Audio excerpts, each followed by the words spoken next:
Alô, alô, minha gente, tudo bem? Eu tô de volta. Desculpa aí esse tempo que eu fiquei em off, que eu fiquei afastada, mas eu entendi que eu precisava desse tempo para me preservar. Resumão aí desse tempo que a gente ficou afastado. Não sei se vocês lembram, no último vídeo eu falei que a gente tinha se mudado de cidade, então nós estávamos num período de adaptação, é uma cidade longe de toda a nossa família, de tudo. Logo após essa nossa mudança, meu marido começou a ter crises de ansiedade, essas crises se intensificaram e é claro, quem já viveu isso sabe o quanto isso afeta a família inteira. Acabou afetando nosso relacionamento, a Vitória. Nesse mesmo período, na mesma semana inclusive, a Vitória, que estava na creche na época, hoje ela tem 7 anos, vou colocar a fotinho dela aqui, ela tá enorme. Ela estava na creche do ensino regular, hoje ela está na PAI, inclusive nosso tempo melhorou também porque ela começou a ir todos os dias recentemente. E nesse mesmo período ela sofreu uma agressão nessa creche. Tá claro aqui que não foi nenhuma agressão grave, tá gente? Ela não teve nenhuma lesão. Mas quem tem um filho com autismo ou algum transtorno do tipo sabe o quanto isso é muito perigoso. Porque a Vitória retrocedeu o desenvolvimento dela, o comportamento, a confiança dela com pessoas estranhas que a gente estava trabalhando, que é difícil até hoje pela ansiedade de separação. Então tudo desandou mais uma vez. Oi, pode deixar. Também o ano passado, ali pelo final de outubro e novembro, mais ou menos, ela teve uma reclusão social muito forte, que durou aí uns 3 meses. Durante 3 meses nós ficamos trancados no quarto. Essa reclusão deixou ela com medo de sair para a sala, para a cozinha, para todos os lugares. Então, o Rafa e eu, a gente se revezava para fazer almoço, para ir ao banheiro, para fazer uma coisinha ou outra, mas pela ansiedade de separação dela e alguns transtornos que ela continua em investigação, a gente tinha que ficar o tempo todo com ela no quarto.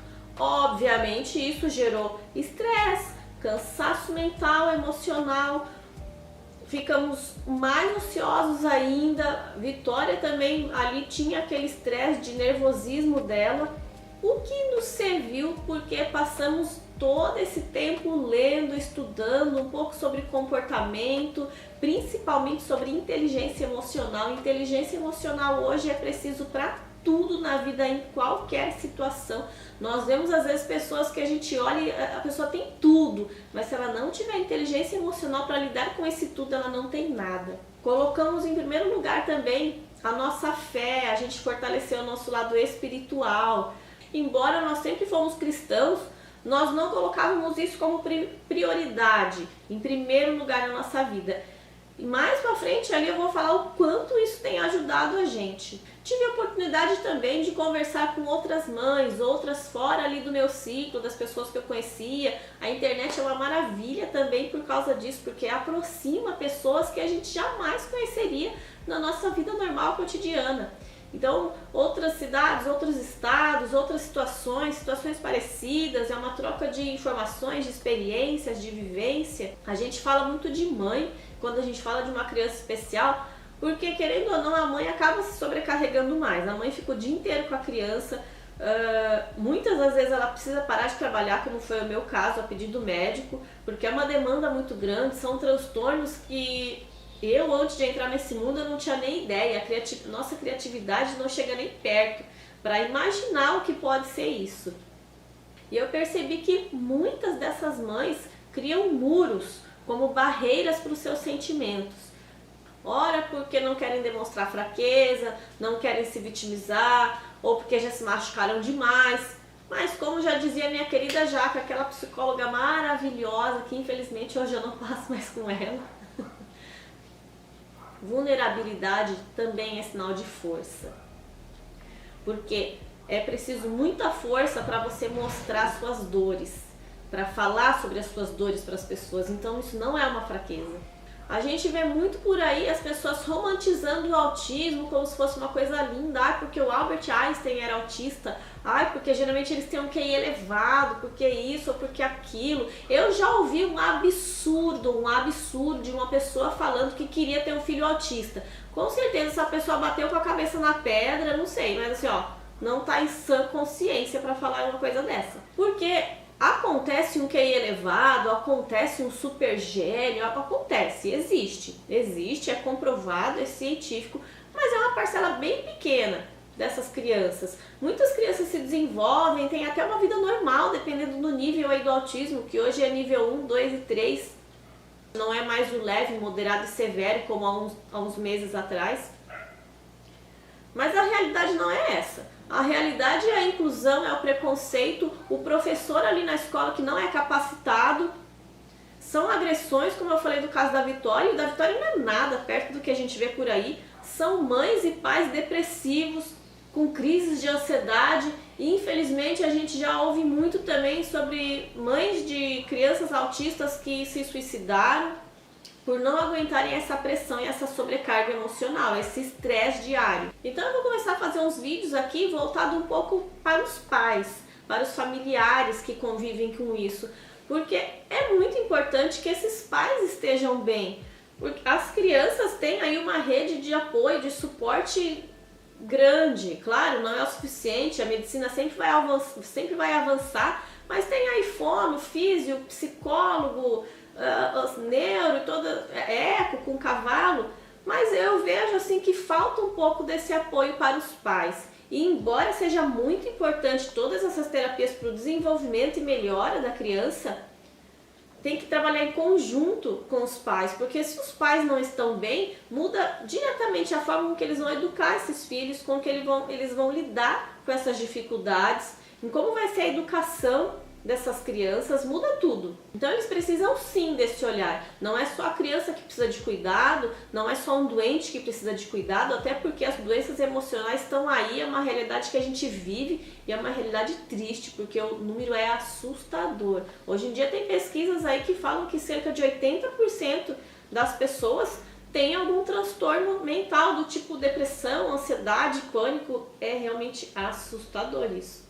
Sem contar aí que, como por exemplo o Rafa e eu, nós estamos aqui sozinhos nessa cidade, sozinhos eu digo sem ajuda física, presencial de algum familiar e de alguém, o que faz muita falta. Vejo também famílias que têm esses familiares próximos, mas eles têm medo de ficar com a criança, não sabem como lidar, o que eles esquecem que nós pais muitas vezes não sabemos como lidar também. E eu já passei por muitas situações, inúmeras, assim, incontáveis situações em que eu levava um problema, uma dificuldade para a psicóloga e ela também não sabia como lidar. Quer dizer, tudo são teste. A gente precisa tentar, a gente precisa testar uma coisa nova. Às vezes dá certo para uma criança, para outra não dá e vice-versa. Tem também aí as cidades pequenas, onde não tem muita terapia. Tem cidade grande, mas às vezes você não tem acesso a uma terapia porque financeiramente não é acessível. Tem as mães solo, que é solteira ou divorciada que seja, que também carrega um fardo pesado sozinha. Por esse motivo a gente vai ter esse olhar um pouco mais para a família e para os pais. Falando em família, o vídeo que vem, o Rafael vai estar aqui com a gente falando. Rafael, para quem não sabe, é o meu marido, também conhecido como pai da Vitória. Acho legal ele dar esse olhar aí como pai, como homem, como marido, porque é muito fácil eu chegar aqui falando um monte de coisa, porque eu vou estar falando a minha versão e o meu ponto de vista. Que cá entre nós eu também acho importante, porque nós mulheres, né, a gente sabe das coisas. É verdade. Quer dizer, às vezes não. Mas é muito fácil eu ficar falando coisas dele, enquanto na verdade se tem algum pai aí precisando ouvir, ninguém melhor do que ele para falar que é um pai, que passou por isso, que teve aí um período longo de aceitação, longo eu digo, eu vou comparar comigo, tá? Não tô comparando com outros pais, com outras famílias, eu digo no meu tempo de aceitação, do tempo dele, da forma que eu lidei com essa condição da Vitória, a forma que ele estava lidando. Até porque quando a gente está sofrendo, e a gente sofre, não tem problema nenhum falar isso, tá, gente? A gente passa um período de luto, tem famílias que passam aí um período reduzido, um período menor de luto, tem famílias que passam anos de luto e não tem problema nenhum também, cada um tem o seu tempo, cada um tem a sua dificuldade.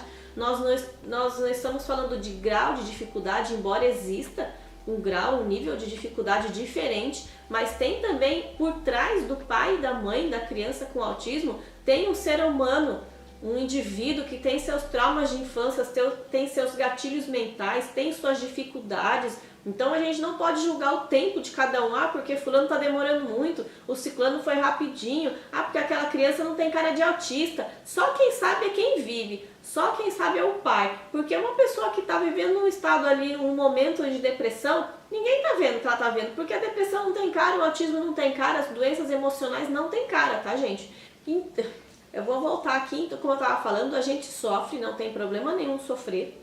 Só que muitas vezes nessa condição de sofrimento, a gente só olha para o nosso próprio sofrimento. A gente não consegue ter um olhar para outra pessoa. Eu estou sofrendo de uma forma com um problema, uma dificuldade. O Rafael estava ali sofrendo de outra forma, com outra dificuldade, porque os meus gatilhos emocionais eram uns, os dele eram outros, diferente dos meus. Estou falando que alguém está certo, alguém está errado? Não, estou falando que cada um tem o seu tempo, cada um tem a sua dificuldade. Então eu acho bem legal a gente fazer essa troca aqui, a gente vai fazer um bate-papo, ele vai expor um pouco o lado dele. No nosso caso, quando a Vitória tinha aí por volta de 3 anos de idade, a médica que acompanhava ela, que é aquela médica maravilhosa, falou que ele ia ter que parar de trabalhar pelas dificuldades ali dos transtornos psiquiátricos dela e tal, como parte de tratamento, de terapia.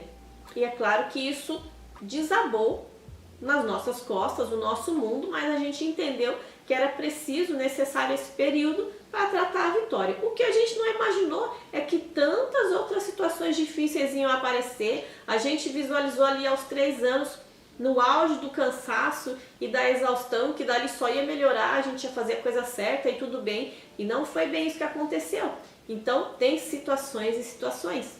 Então pais aí, os pais de plantão, fica ligado no próximo vídeo que existe um número bem grande aí da taxa de divórcio, de separação de pais de crianças especiais por conta dessa sobrecarga. O pai está lá trabalhando o dia inteiro, volta para casa, está cansado, ele não viu que a mãe passou o dia inteiro, ele já está estressado, ela quer atenção, a gente acaba não dando essa atenção que ele gostaria, porque a criança demanda demais, isso causa uma frustração, às vezes não tem diálogo e é um vulco-vulco de problema que se a gente não reconhecer esses problemas a tempo e começar a tratar, vai dar ruim. É a certeza que a gente tem. Então, se você conhece um pai, uma mãe, familiares que vivem isso de alguma forma, avós também que por algum motivo acaba respingando, acaba tendo aí, acaba sofrendo também um pouquinho de uma forma, no modo deles ali, já compartilha esse vídeo, quem sabe a gente pode trocar ideias, experiências, a se ajudar de alguma forma. Já aproveita e deixa o seu like para o YouTube entender que esse vídeo é legal, que é relevante para entregar para mais pessoas. Se inscreve no canal para acompanhar os próximos vídeos, que a gente sempre vai trazer alguma coisa nova. Por hoje é isso. No próximo vídeo a gente está de volta. Um beijo para vocês e até semana que vem.